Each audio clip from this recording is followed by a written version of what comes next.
చప్పట్లు. చక్కటి గౌరవ వందనాన్ని అందజేస్తున్నటువంటి పోలీస్ మిత్రులకు శుభాకాంక్షలు. పరేడ్ కమాండర్ శైలేందర్ గారి ఆధ్వర్యంలో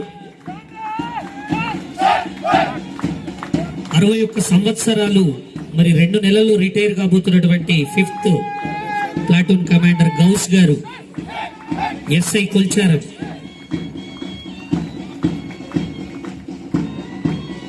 వారు కవాతు నిర్వహిస్తూ ఉన్నారు.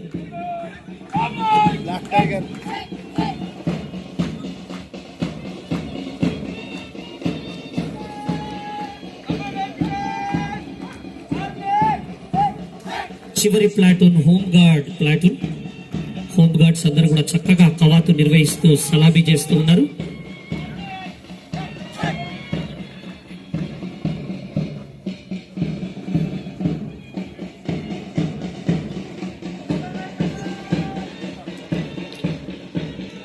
ఆయన 16 స్టెప్ల హాల్టింగ్ తో మనల్ని అలరించిన పోలీస్ మిత్రులకు గట్టిగా చప్పట్లతో జిల్లా అభివృద్ధిని వికల్పిస్తూ అన్ని శాఖలను సమన్వయం చేస్తూ మెదక్ జిల్లా ప్రగతిని ఉటంకిస్తూ మన జిల్లా కలెక్టర్ గారి ప్రసంగాన్ని మీరందరూ కూడా ఆలకించవలసిందిగా కోరుతూ ఉన్నాను.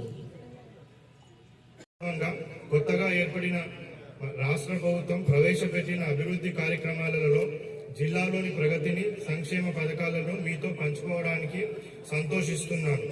మహాలక్ష్మి పథకం మెదక్ జిల్లాలో ఆర్టీసీకి సంబంధించి మెదక్ జిల్లాలో ఇప్పటి వరకు 1,83,00,000 సార్లు మహిళలు ఈ ఉచిత రవాణా సౌకర్యాన్ని వినియోగించుకున్నారు. దీని ద్వారా మహిళలకు 62,44,00,000 రూపాయల లబ్ధి చేకూరింది. గృహజ్యోతి పథకం గృహజ్యోతి కార్యక్రమం ద్వారా 200 యూనిట్ల లోపు విద్యుత్ వినియోగించుకుంటున్న అర్హులైన ప్రతి కుటుంబానికి ప్రభుత్వం ఉచితంగా విద్యుత్ సరఫరా చేస్తుంది. మెదక్ జిల్లాలో ఇప్పటి వరకు 1,26,536 మంది వినియోగదారులకు జీరో బిల్ జారీ చేయడం జరిగింది. ఈ పథకం ద్వారా తెలంగాణ రాష్ట్ర ప్రభుత్వం మన జిల్లాలో ఇప్పటి వరకు 41,69,00,000 సబ్సిడీ అందించడం జరిగింది. రైతు భరోసా పథకం కింద ప్రతి ఒక్క రైతుకు ఎకరాకు 5,000 రూపాయల చొప్పున యాసంగి 2023-24 సంవత్సరంకు గాను మొత్తం 2,63,933 మంది రైతుల ఖాతాల్లో 194 కోట్ల రూపాయలు జమ చేయడం జరిగింది. ఈ రోజు నుంచి ఈ పథకం ద్వారా వ్యవసాయ యోగ్యమైన అన్ని భూములకు సంవత్సరానికి ప్రతి ఎకరాకు 12,000 రూపాయల చొప్పున, ప్రతి సీజన్కు 6,000 రూపాయల చొప్పున ఇవ్వడం జరుగుతుంది. రైతు రుణమాఫీ దేశంలోనే ఎన్నడూ జరగని రీతిలో ఇచ్చిన హామీ మేరకు 2,00,000 రూపాయల వరకు రైతులకు రుణమాఫీ చేసిన రాష్ట్ర ప్రభుత్వం చరిత్ర సృష్టించింది. 2,00,000 రూపాయల వరకు ఏకకాలంలో రుణమాఫీ చేయడంలో రాష్ట్రంలోని రైతాంగం నేడు పండుగ జరుపుకుంటున్నారు. మెదక్ జిల్లాలో రైతు రుణమాఫీ పథకం ద్వారా ఇప్పటి వరకు మొత్తం 82,294 మంది రైతన్నలకు 604 కోట్ల రూపాయల 21,00,000 రూపాయలు రుణమాఫీ చేయడం జరిగింది. రాజీవ్ ఆరోగ్యశ్రీ పథకాన్ని మరింత పగడబందీగా అమలు చేయడంతో పాటు ఈ పథకం ద్వారా పేదలకు కార్పొరేట్ వైద్యాన్ని అందించాలన్న లక్ష్యంతో రాజీవ్ ఆరోగ్యశ్రీ వైద్య పరిమితిని ప్రభుత్వం 5 లక్షల రూపాయల నుంచి 10 లక్షల రూపాయల వరకు పెంచి అమలు చేస్తున్నది. ఈ పథకం ద్వారా మెదక్ జిల్లాలో 14,989 మంది పేదలకు చికిత్సలు పొందగలిగినారు. అందుకు గాను ప్రభుత్వం 36 కోట్ల రూపాయలు ఖర్చు చేసింది. 500 రూపాయలకే వంట గ్యాస్. ఈ పథకం ద్వారా మెదక్ జిల్లాలో ఇప్పటి వరకు 1,25,000 మంది వినియోగదారులకు 3,88,000 సిలిండర్లు పంపిణీ చేయడం జరిగింది.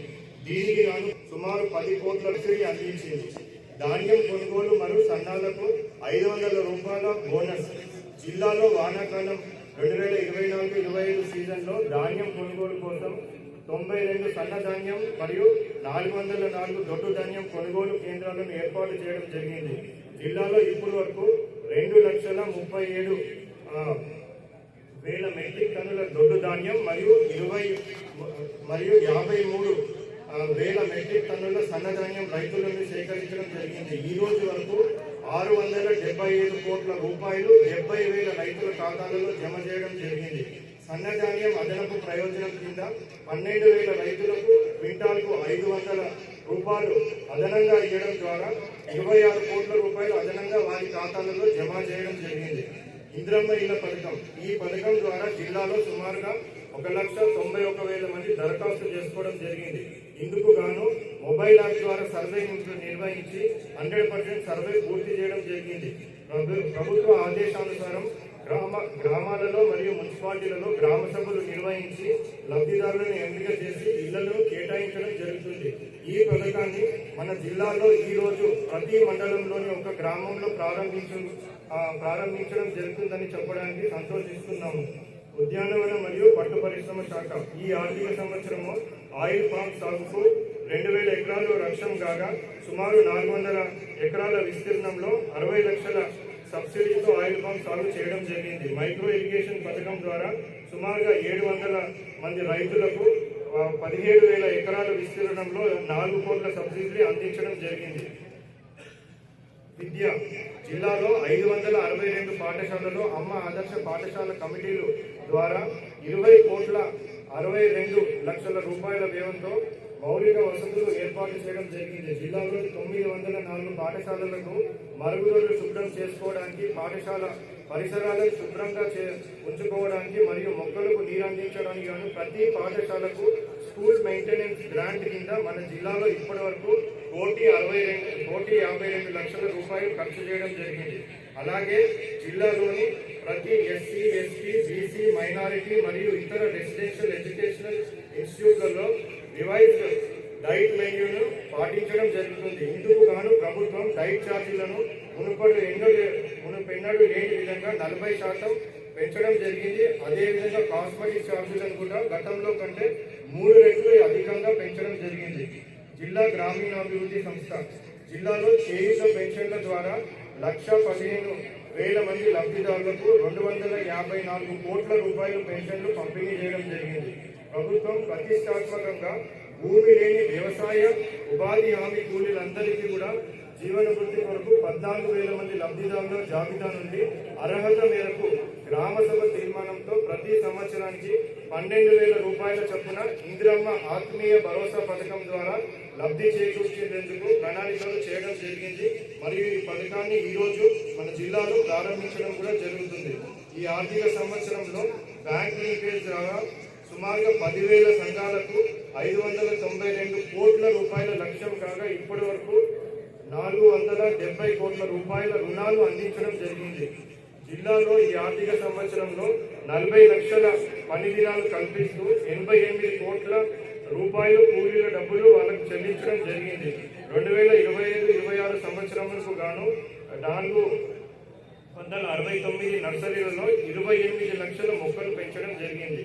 మెప్మా ఈ ఆర్థిక సంవత్సరంలో 399 సంఘాలకు బ్యాంక్ లింకేజ్ ద్వారా 40 కోట్ల రూపాయలు లక్ష్యం కాగా ఇప్పటి వరకు 49 కోట్ల రూపాయలు రుణాన్ని మంజూరు చేయడం జరిగింది.